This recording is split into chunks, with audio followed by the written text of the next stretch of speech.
sa YouTube natin. Ayan.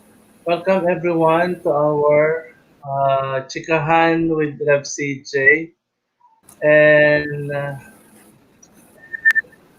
sa YouTube din natin siguro tayo naka naka-live. Sa Rev.CEEJAY. YouTube, yeah. Ayun, welcome everyone. Today is July 10, 2020, and we have the privilege to get to know Rev.Tet Gallardo. So first, Rev.Tet, tell us something about yourself. Um, I am president of the Unitarian Universalist Church of the Philippines. For the last year, I was elected last April. I'm based here in Dumaguete. Well, actually, I'm a little off Dumaguete. I'm in Sibulan. I am practicing Zen Buddhist as well as a minister for the UUs. Okay, paano mo nakuha Rev.Tet yung bokasyon from Buddhism to Unitarian Universalists? So, nung high school ako, may gulo sa family ko between my mom and dad. So, they decided to join a marriage encounter. And then, they were recruited from the marriage encounter, naging Catholic charismatic sila. And during that time, family encounters naman ang nangyari. So, yung buong family namin, nag-join ng Catholic charismatic group called Bukas Loob sa Diyos. And there, I found or I heard the calling of the higher spirit, which is that I should be a clergy. Pero nung time na yon, isip ko, ayoko maging madre. Hindi bagay sa akin. Sabi ko. So, um, sabi ko sa mami ko, ba't ganon? Parang gusto ng Diyos maging clergy ako, pero hindi ko, parang napipilitan lang ako kasi ayoko maging madre. Tapos sinabi ng mami ko na, basahin mo pa ng maigi kung ano yung gusto ng Diyos sa'yo. So, later, because I was in high school, pagdating ko ng UP, naging atheist naman ako dahil nag-join ako ng mga aktivista. Siyempre, hindi lang yun. Activism doesn't make you an atheist, but you meet a lot of people, and some of the people I met were intellectuals who were atheists, there were humanists, there were also liberal Catholic. Yeah, sorry. So I met a lot of people during my time in activism. So may mga atheists, humanists, liberal Catholics. So I met a lot of liberal Jesuits who until now actually influence my way of thinking about social justice. Yun. So dahil doon, naging ako, parang naging mas mapagtanong. So yun, Rep. But you were born Catholic, and you were baptized Catholic. Yes. And I heard you worked sa Jesuits, sa mga Jesuita. Yeah, so I worked for about 3 NGOs na mga Jesuits. So one is the Jesuit Volunteer Philippines. I was a fundraiser there for 3 years. And then there's Center for People's Rights and Participation, which is about human rights. Actually, more about human security. It was more encompassing. And then I was also part of the Philippine Institute for Authentically Humanist Society, which is also founded by Jesuits. And along the way, I also helped a lot of Jesuit-founded institutions like the Federation of Free Workers, which is labor union, labor federation, and then the Social Development Complex na may building dyan ngayon sa Ateneo, yung cluster of NGOs doon. So I also helped some in that. I helped them form a theater group. So iba-iba, mga Jesuits. First, ako narinig ko ang Unitarian Universalists, matagal na. Pero for those people na first time marinig ng Unitarian Universalists, what is Unitarian Universalists? For me, Unitarian Universalism is a little complex to describe because A lot of people, when they ask about religion, they expect theological answers. They expect doctrine. They expect us to say, well, we believe in so and so. Now, Unitarian Universalists do not answer that way. How we answer is how we describe our communities. So, our communities are led by people of different beliefs. So they bring in their own personal dogma. Everyone has a dogma, but you shouldn't impose it in your own community. You should be able to test it in relationship. So let's say you believe in God and I don't believe in God, then let's test our beliefs in our relationship. Does that make me love you more? Does your being an atheist make you love more? So, in so doing, does that help us build better relationships? And are those even relevant questions when we build better relationships? So, our church is built on the question of how to build uh, communities that have respect for human beings, communities that are built on justice as a form of love, communities that are recognizing that we are part of an interconnected web of existence. Mhm. Who founded the Unitarian Universalists? O ito ba'y dalawang two denomination na nagsama? Tama ba? Actually, they're not denominations, Rev. They're movements. So, Okay. noong time pa ng Nicene Summit, di ba, 1000 AD, di ba merong Arian controversy where Arius was the bishop who said that Jesus is uh, not divine but human, di ba? So, that controversy didn't die. So, that's why, di ba, may Iglesia ni Cristo. Ano yan, persistent yan. Persistent yung belief that Jesus is probably a human being. So, yan yung mga tinawag na classical Unitarians. Unitarians are no longer, what's this, no longer find common ground in Jesus as only human or Jesus as God and human. Hindi na yon part ng common ground ng Unitarians ngayon. But the classical Unitarians were like the opposite of Trinitarians. So hindi sila Trinitarian, that's why they were called Unitarians. Unitarian. But the Unitarians have evolved already into people who in the West were so influenced by what they call the Enlightenment in Western Europe, and they are mostly influenced by a lot of Asian sensibilities of collaboration, collectivism, So those are the Unitarians.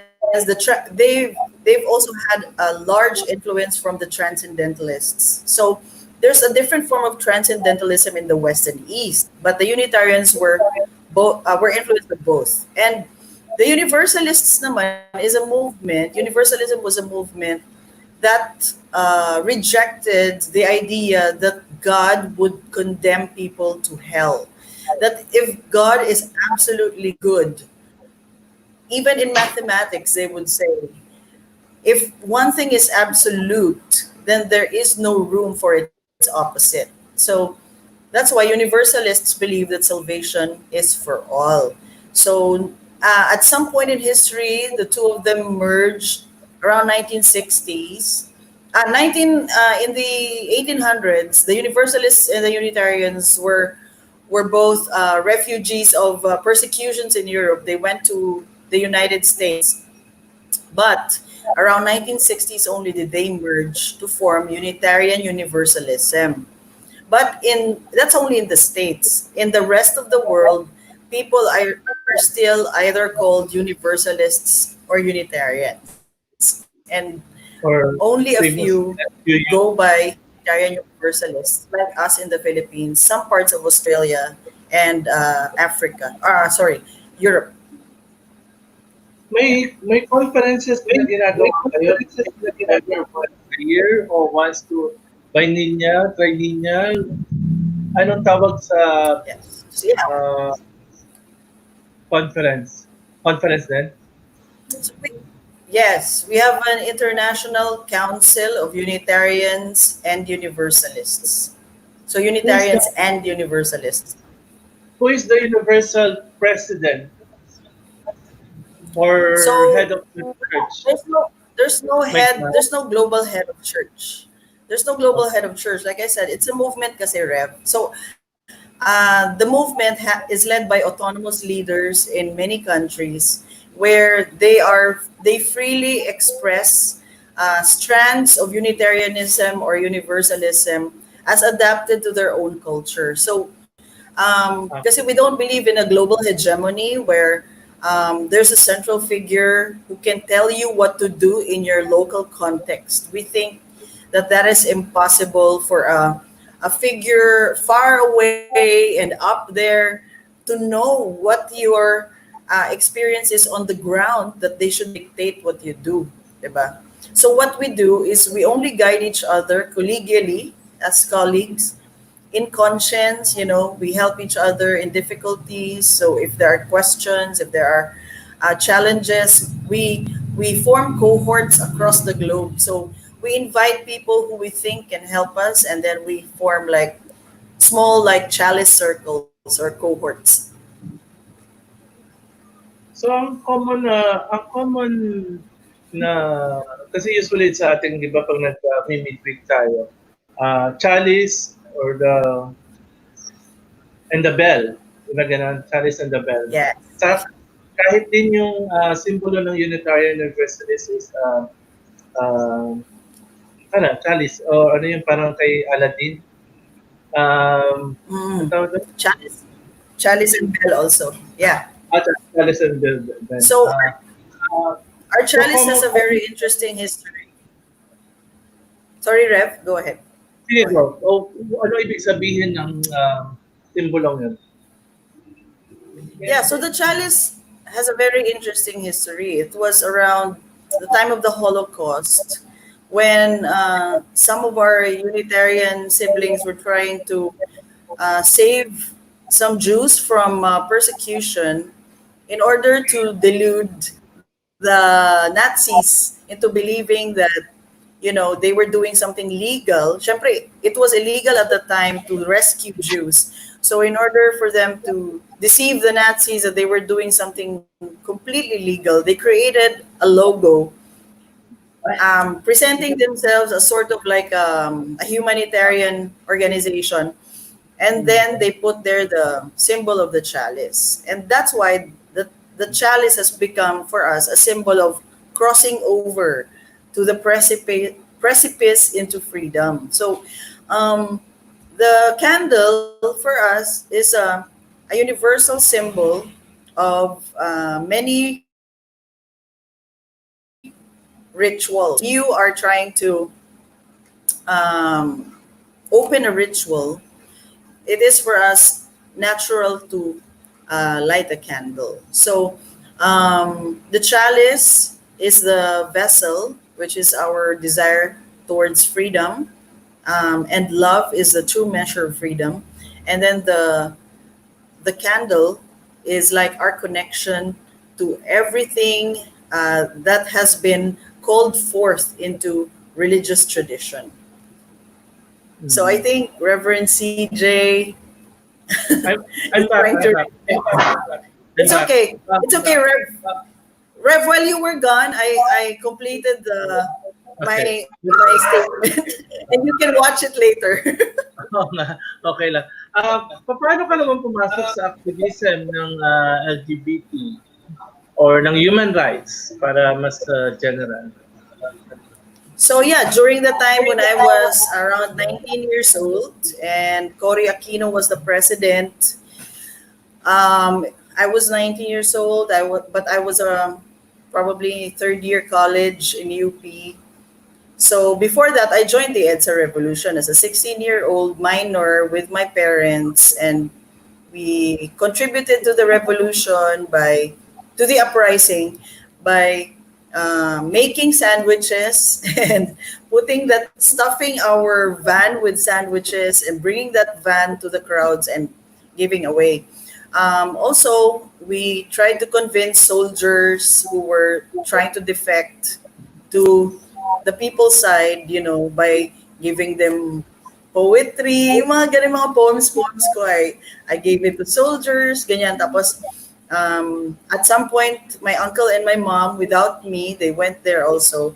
to stop the tanks physically. So they were there, but I didn't do physical work in stopping the tanks. But definitely, I'm a participant there. So after that, I was already tapped into a network of NGOs, and at the age of 19, I was being called to do research work for think tanks for Cory Aquino. So for instance, we researched about the impact of the general agreement on tariffs and trade, like the impact of the Burmese revolution on the Philippine democracy, mga ganyan. What are the labor rights that we could negotiate with the government, even up to Fidel V. Ramos's term. And doon pa rin ako sa think tanks na yon. So during that time, I really delved into a lot of human rights research and saw the many intersectionalities of class, of education. I saw intersectionalities of sex, class, educational level, di ba? So, intersectional yan. I also saw that many of my relatives have been persecuted by the CPP NPA. I had an aunt whose life was almost gone. I mean, she was in a, what do you call that? Yung ambush. She was in an ambush twice, and now she has a metal on her head.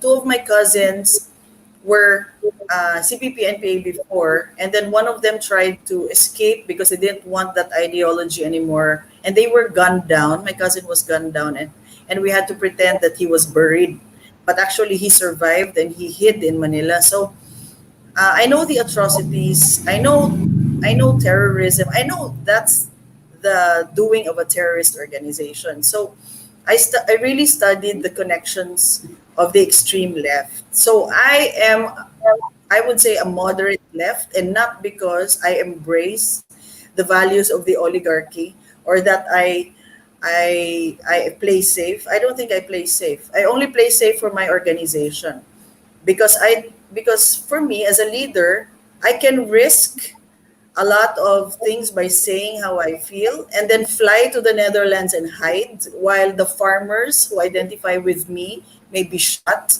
I wouldn't do that. So I would only, from now on as president, state only what can be risked by the most vulnerable sectors of my church. But for the whole of my life, I have assisted about 34 NGOs of all sectors, women, youth, labor, farmers, lahat po. Mhm. Yun. Kailan ka nag-come out, Rev.Tet? Nag-come out ka ba sa Ano yun? family mo o parang alam na nila? Kailangan mo bang mag-come out? Parang 5 years old pa lang, ano na kami eh. Okay.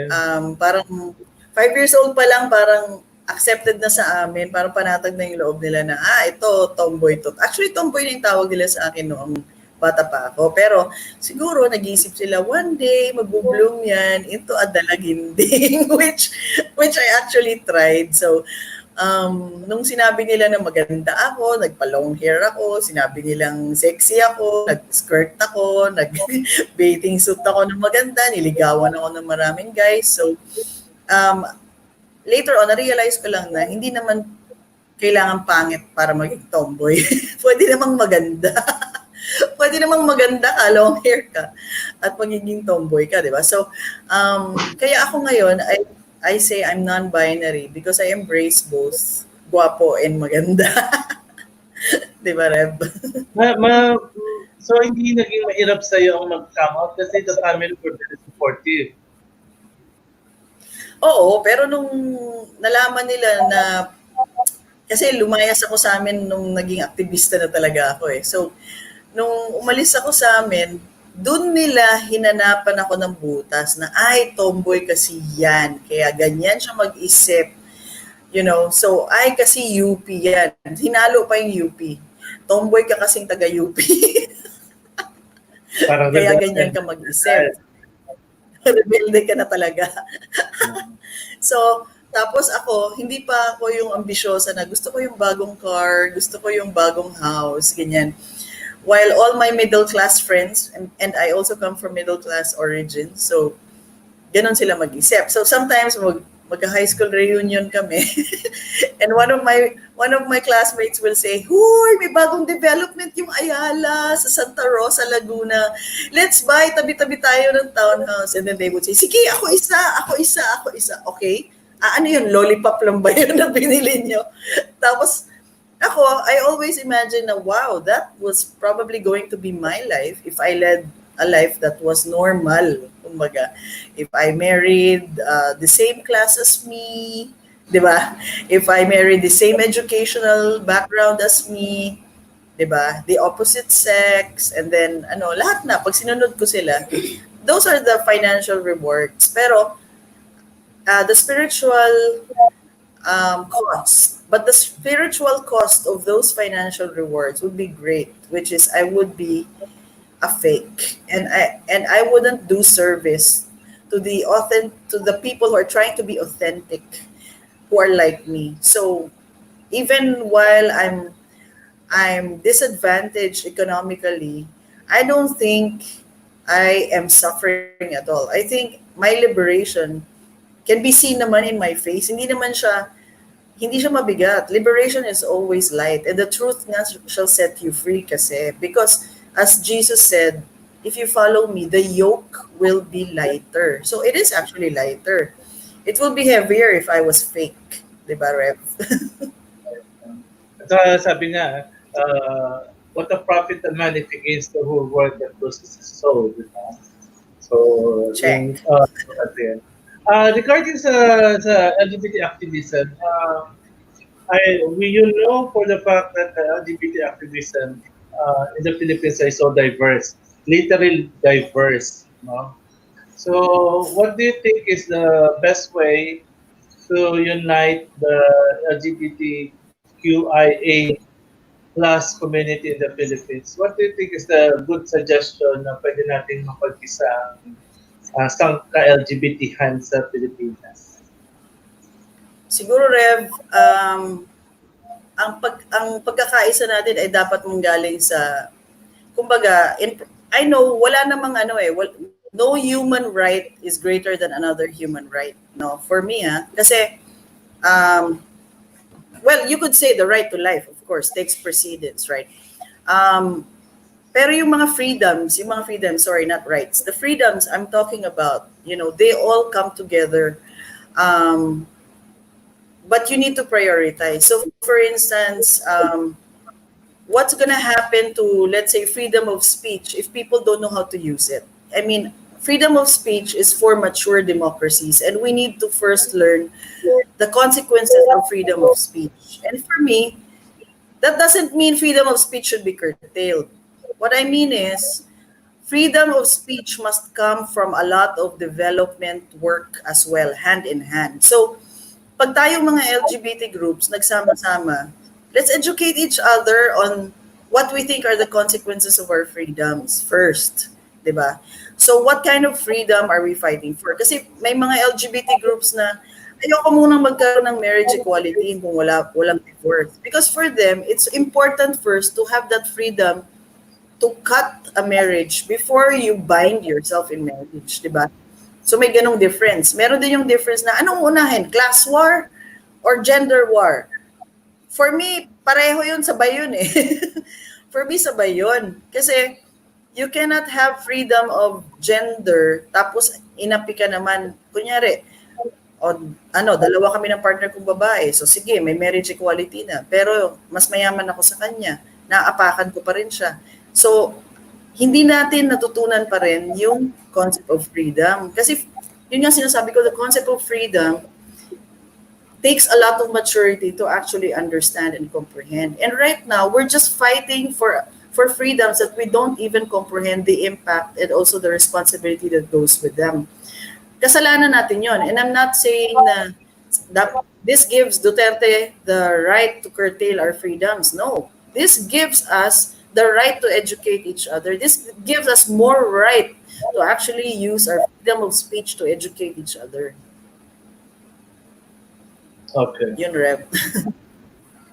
Anong mga matinding challenge challenge na na-encounter mo bilang uh, president of UUCP and as a clergy, as a lesbian clergy, anong mga matitinding mga challenges ang naharap?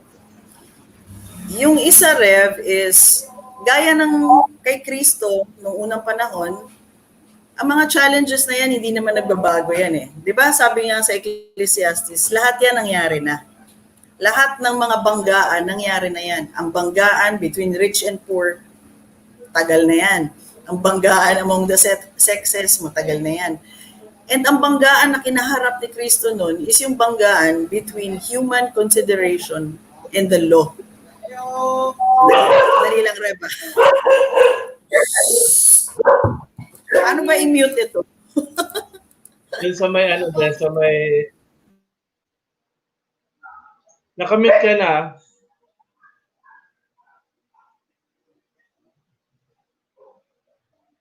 Ayan.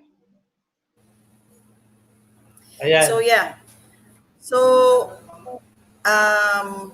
pasensya ka na, maliit lang yung bahay ko pa may kumato. Echo. Okay.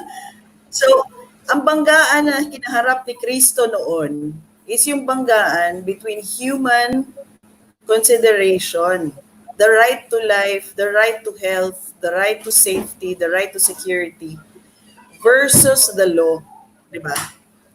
Yun ang kinaharap niya, which is a very old conflict. So, yan ang isa sa mga challenges na kinakaharap ko rin sa simbahan is there are people who are very legalistic. Tapos, sasabihin, bakit ganito ang ginawa mo? Wala yan sa Constitution. Pero actually, mali sila. Nasa Constitution yun. But they wanted to interpret it in a way that they can flex more power. Instead of in a way that will facilitate help towards people, that will facilitate support towards people. Diba? So, ganon. If you have to, kaya nga sinasabi nila, always err on the side of love. Kung magkakamali ka, siguraduhin mo nagkamali ka dahil sa pag-ibig.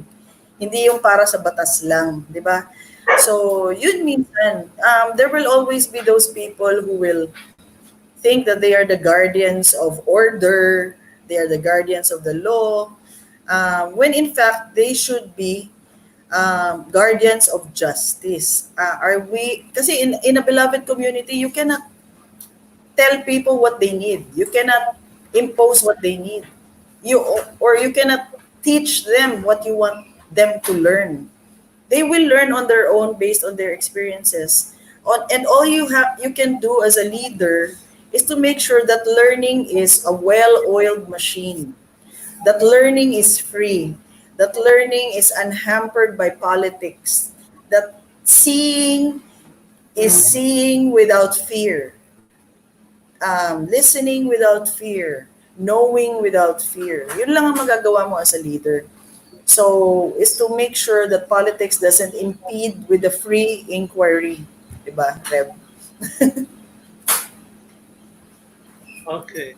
Naku, dami pa natin pag-usapan pero kasi konti lang yung time natin. So, meron akong mga parang way of the question that fast talk ang tawag nila dito, di ba? So, O, sige, sagutin mo go. lang yung mga... Okay. Fast talk. Sex or chocolate? Chocolate. Umaga or gabi? Gabi. Okay. Brief o boxer? Panty or boxer? Okay. Boxer. Sa gay kasi top of bottom, one way, two way. Two-way. Okay. Scrambled egg or sunny side up? Sunny side. Okay. Patis o bagoong? Patis. Talong or itlog? Talong. Okay. Pula, dilaw o kaya manggi? Ayumanggi. Langit o lupa? Lupa. Uh, Okay, thank you very much, Ted. You're so very intellectual talaga kasi dinudugo ako sa iyong Wow, mga grabe. kasinuhan. And I hope we could have another set ulit ng chikahan by next month, di ba? Pag mga okay-okay yung connection namin. Thank you for guesting sa aking chikahan with Rev.CJ. God bless you and to you. Baka meron kang Pag final okay na say yung ano, o mga gustong pag okay na yung internet mo, Rev. oo nga. Yeah. I'd like to thank you, LGBTS Christian Church, Reverend CJ Bayani. I'm always and will always be your supporter. And I will always have faith that you are doing everything out of love and out of the fullness of your heart towards the LGBT community. And I'm so touched by your ministry. Thank you. Thank you, Rev.Tet. God bless you. End na natin itong God broadcast. bless you. Bye bye.